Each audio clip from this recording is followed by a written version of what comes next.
che siano esse private, accreditate oppure pubbliche. In Regione Lombardia gli dicono che hanno una piccola squadra di dipendenti, i nuclei operativi di controllo, che vanno in giro negli ospedali a fare dei controlli a campione sugli elaborati iscritti, le cartelle cliniche.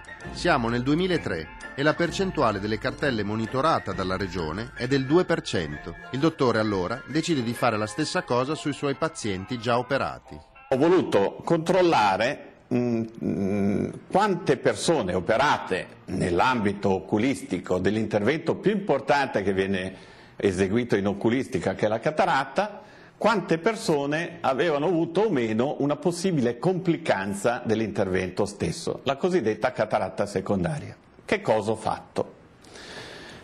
Ho raccolto tutte le persone operate in un arco di 3 anni, cioè dal 1 gennaio 2000 al 31 dicembre 2003. E ho trovato, elaborandoli tramite il computer, 3.070 persone operate, quindi circa 1.000 all'anno. Ho estrapolato percentualmente un numero di pazienti in base a quello che mi aveva risposto la Regione Lombardia. Mi dissero che all'epoca controllavano il 2% delle cartelle cliniche.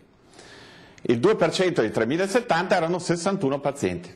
Li ho richiamati per ricontrollarli e vedere se e quanti avessero avuto questa cataratta secondaria. Il dottor De Felice torna a visitare il suo campione di pazienti e scopre qual è la percentuale che ha dovuto sottoporsi a un secondo intervento, solo l'1,6%. Poi confronta il dato con la media registrata della Lombardia, che arriva quasi al 19%.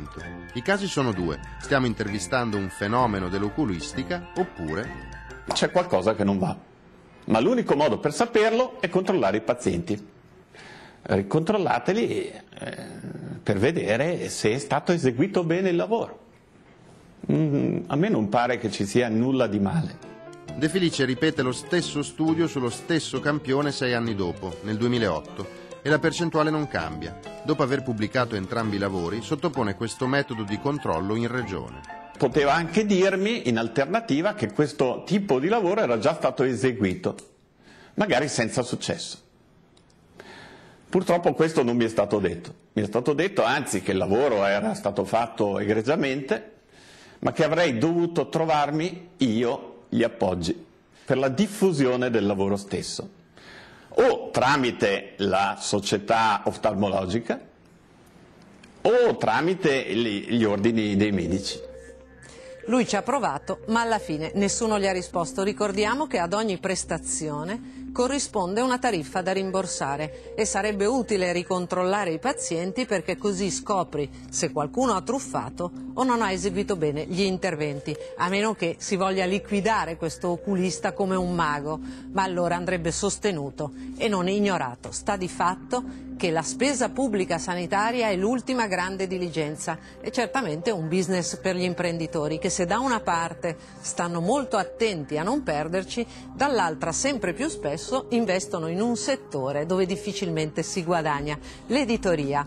Tranne De Benedetti, che ha fondato il gruppo La Repubblica Espresso e dopo ha subito il fascino della sanità, abbiamo la famiglia Angelucci, che possiede il Libero e il Riformista, Ciarrapico con una lunga lista di quotidiani locali e regionali, e poi il professor Rotelli, che invece ha puntato al top, al Corriere della Sera. Cominciamo da una vecchia conoscenza, uno dei primi a fiutare l'affare della sanità, uno di quelli che fa convivere la passione per le cliniche con quella per i giornali. Io ho scoperto i quotidiani regionali, ce ne ho 12 nel Lazio, vendo 54.000 copie tutte le mattine, ma le vendo veramente. Faccio dei giornali, io li chiamo i giornaletti, perché ci occupiamo dei fatti di Roccasecca, ma forse è il tipo di giornalismo che manca, che mancava. Lei, abbiamo detto, la passione per l'editoria ce l'ha. Angelucci, Libero e Riformista. De Benedetti, altro grande imprenditore della sanità. Rotelli, Rotelli ormai è il secondo azionista del Corriere della Sera. Ah, vabbè, siamo ad un altro livello. Sì. Però, altro discorso. Rotelli è un imprenditore serio.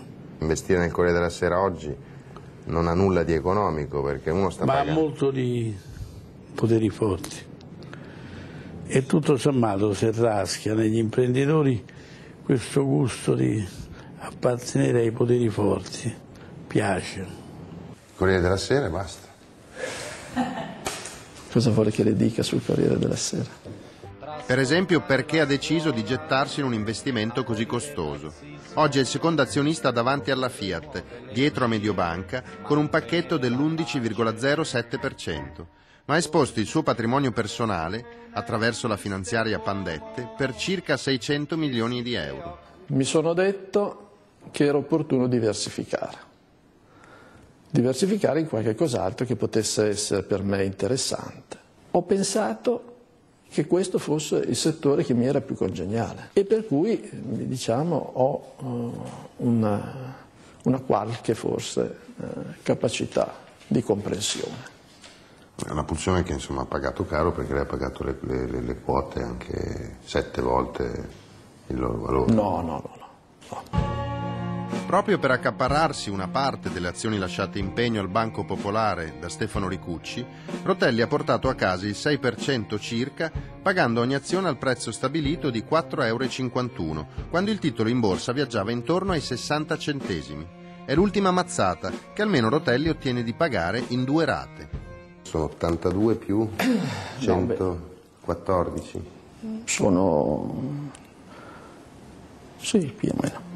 Nonostante lo sforzo economico pazzesco, Rotelli è sempre stato tenuto fuori dal patto di sindacato che riunisce gli azionisti che decidono. Diego Della Valle, pur avendo investito meno, invece è dentro al patto, ma per evitare che i proprietari condizionino la libertà del Corriere c'è da sempre un consiglio di amministrazione composto da figure indipendenti. Per Della Valle è ora di cambiare, devono essere gli azionisti a metterci la faccia e entrare direttamente nel CDA. Nelle mie aziende io la faccia ce la metto sempre da sempre, quindi trovo strano stare lontani dai posti in cui uno deve dare, diciamo così, un contributo alla gestione di una società. Un conto è appunto parlare di un giornale o parlare di un'azienda che produce le famose scarpe. Io dico, se gli azionisti decidono di vedere come possono fare per dare una mano nella gestione del giornale, non nella gestione quotidiana ma quella strategica, e se tra questi Rotelli deve fare il presidente, non vedo perché no, è uno di noi, è uno degli azionisti. È il 18 marzo, oggi si decide se i consiglieri indipendenti andranno a casa e al loro posto entreranno i proprietari. Nel parcheggio dietro via Solferino sfilano tutti, da John Elkann a Pesenti, da Geronzi a Montezemolo. Rotelli spera di diventare presidente del CDA che controlla il Corriere della Sera. 2 ore dopo il parcheggio si svuota. Nessuna dichiarazione, gli autisti tirano diritto. Solo un finestrino s'abbassa, è Marco De Luca, l'avvocato milanese che nella riunione rappresentava Rotelli. Avvocato, c'è qualche novità? C'è qualche novità? Confermato Marchetti? Secondo me nulla di definitivo. Lo vedremo prossimamente. Arrivederci, buon lavoro. Arrivederci. Marchetti riconfermato non... No, nessun commento. Chissà cosa vuol dire, visto che tutto è andato come sperava Della Valle. Saltano i consiglieri indipendenti ed entrano gli azionisti. L'unico a restare al suo posto è Pier Gaetano Marchetti, sulla poltrona di presidente, proprio la poltrona che doveva prendersi Rotelli. È uscito a mani vuote da questo CDA del 18 marzo, no? Io ritengo di avere un piccolo merito, e cioè di avere svolto un'attività che ha fatto nascere il desiderio dei grandi azionisti di impegnarsi nella società. Diciamo uno stimolo dato da lei. Ritengo sia un piccolo merito, e quando questo accade, cioè che gli azionisti si occupano della società, è sempre una giornata radiosa. Mi chiedo, ma Della Valle sa fare i mocassini? Perché questo lo ha dimostrato e lo dice lui stesso, ma cosa capisce Della Valle di editoria? Sa fare l'imprenditore, e queste qualità contano. Cosa capisce Rotelli di editoria? Cioè, lei sa fare sanità? Bah, un po' riduttivo. Non mi può ridurre soltanto la dimensione dell'imprenditore. No, ho fatto altro nella mia vita. Dire, entrare nel CDA per i grandi azionisti vuol dire anche lavorare sulla linea editoriale. Lasciamolo giudicare agli azionisti che hanno questo compito. E questo significa che saranno Della Valle, Luca Cordero di Montezemolo, Giovanni Bazzoli, Giampiero Pesenti, Marco Tronchetti Provera e Cesare Geronzi a decidere il grado di libertà del direttore del Corriere.